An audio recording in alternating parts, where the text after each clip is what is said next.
Welcome back to United USA. Thanks for tuning in.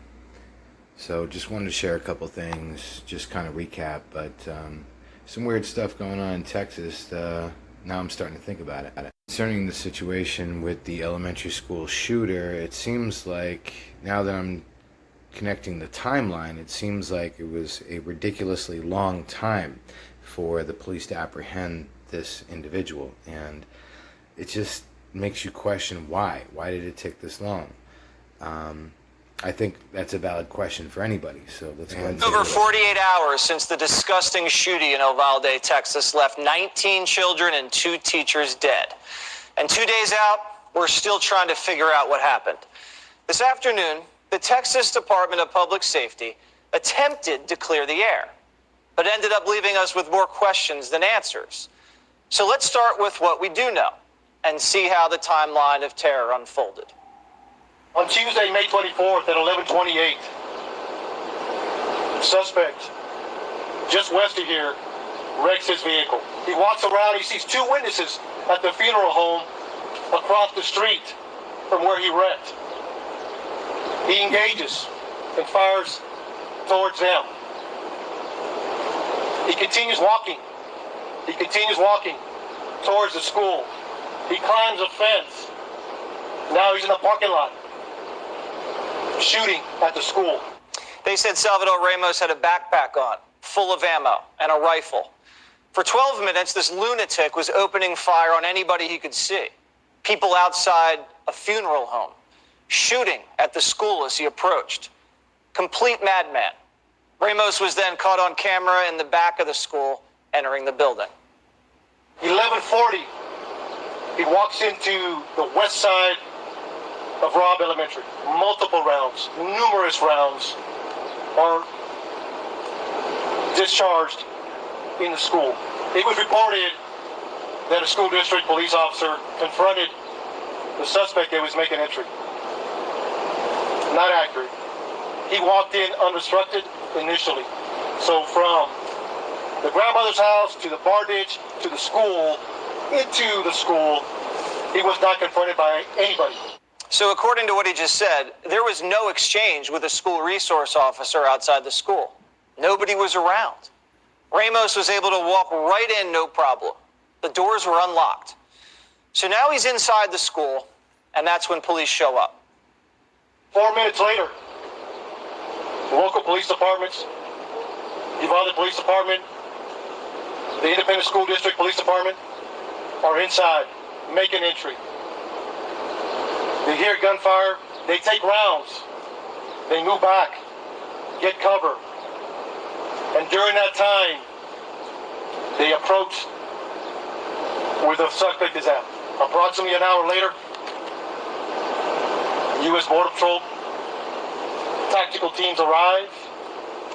They make entry, shoot and kill the suspect. Again, police say Ramos locked himself in the classroom at 11:44. They also say that they didn't enter the classroom until an hour later. That's when Ramos was shot and killed.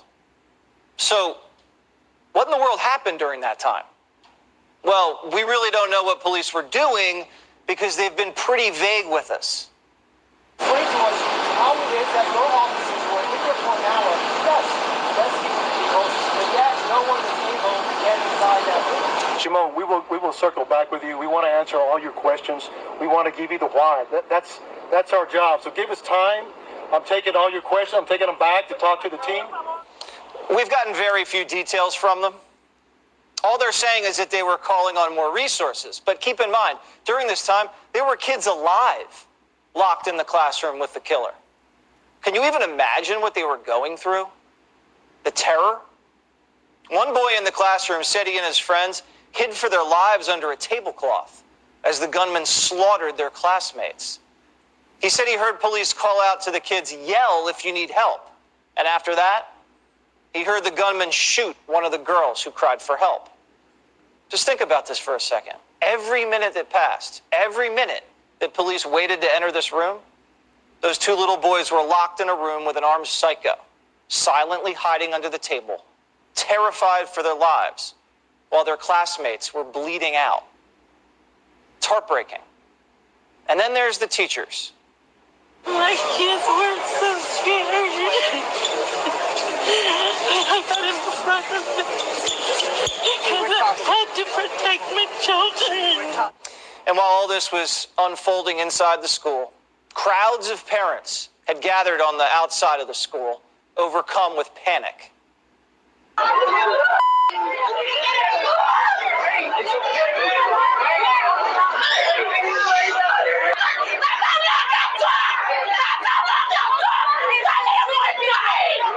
How would you feel if you were one of those parents, wondering if your child is alive or dead? And from that perspective, police weren't doing anything. So they were terrified and they were angry. And how did police treat them? Well, the Wall Street Journal talked to a mom at the school who said that federal marshals put her in handcuffs and threatened to arrest her.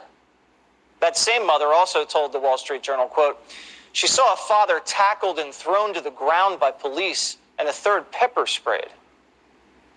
Another parent was tasered. It's been over 48 hours since this horrific shooting happened, and we definitely have a lot more questions than answers.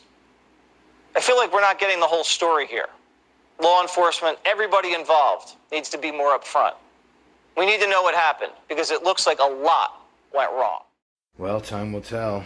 And as for the story, I guess we'll just have to wait. But there is a better way to protect our schools. We all know that. At the very least, our schools should have a perimeter, 1 or 2 entrance and exits with armed guards at the gate or police officers at every school. Obviously, it takes funding. That's a conversation long, but the long story short of that conversation is it's a conversation for another time. In the meantime, please be sure to like, share. Check you next time.